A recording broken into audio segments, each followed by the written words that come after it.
Sonic R was originally released on the Sega Saturn in late 1997, before being ported to the PC and eventually being included in the Sonic Gems collection released on the GameCube and PlayStation 2. What can I say about this game? Well, let's start by seeing what the game's box has to say. It says, "The racing game with an attitude. And 360-degree character controls enable you to blaze and spin at blistering speeds. And it's compatible with the 3D analog controller for super smooth control." I'd like to meet whoever wrote this and seriously punch them in the face. By far, the absolute worst line is this: a Saturn exclusive. Yeah, I really wouldn't be too proud mentioning that. So popping in the disc reveals a handful of gameplay modes, including the Grand Prix mode, which has you playing through 5 different tracks, trying to come in first place, you know, your typical stuff.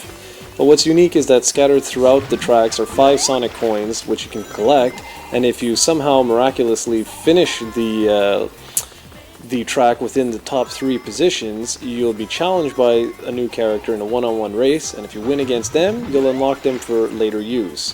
There are 10 characters in total, with the majority having to be unlocked. I think you start off with only 4 characters. Some of the unlockable characters include a doll version of Tails and a few other unique characters like Super Sonic. The first 4 tracks also feature Chaos Emeralds, but in order to keep them, you have to finish in first place after finding them. If you find all 7, you unlock Super Sonic. Each character has his or her own strengths and weaknesses. Some are faster, others can shoot projectiles, others can fly, etc.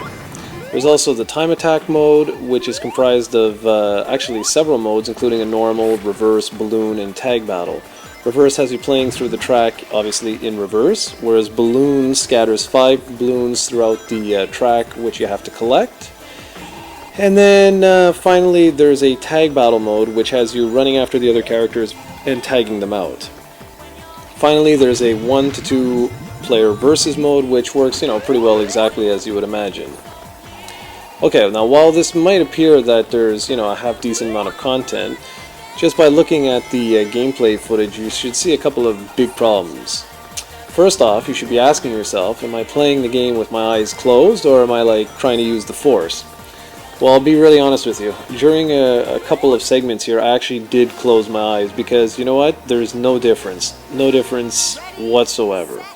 This game features some of the worst controls I've ever experienced in any video game ever. Forget about trying to race. How about trying to run in a straight line? Yeah, it's virtually impossible.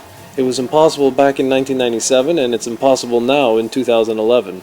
How Sega thought they could release this game in such a broken state is beyond me.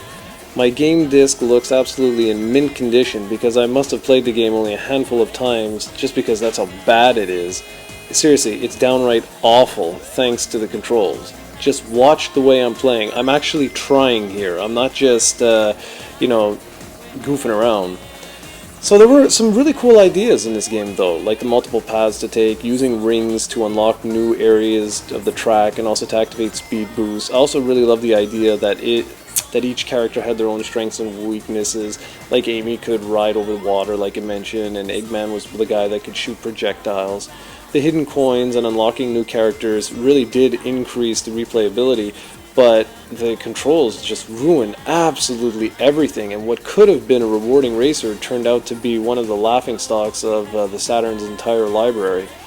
The graphics also look really nice and detailed, although today, you know, they appear a little bit washed out and there's some flickering issues and pop-in here and there, which was a common problem with most 3D Saturn games. The music was, well, unique, as you can hear in the background. It didn't really fit the game much, but it's cheesy and funny all at the same time, and it's considered a classic. And ironically enough, somehow, the music has appeared in many other Sonic games throughout the years, and even some compilation titles, which is just odd. Why? So the bottom line is this: Sonic R remains one of the very worst games released on the Saturn. I know some people are going to be nostalgic, probably leave me a few hate comments, but honestly, if you can justify how you enjoyed this game, I'd love to hear it. Because it's one of those games that's just so bad, it's good, you know? Like, it's great to play this with a buddy on the 1 to 2 player mode and just try and see if you can stay on the track and run in a straight line. Because if you can, you guys are gonna like just love everything about this game. It's hilarious. Sonic R is truly better not remembered at all. What's worse is I know many people that thought this was the new Saturn game following in the footsteps of Sonic and Knuckles from the Genesis. Imagine their surprise when they ran home, popped in the game, only discovered this. Ouch.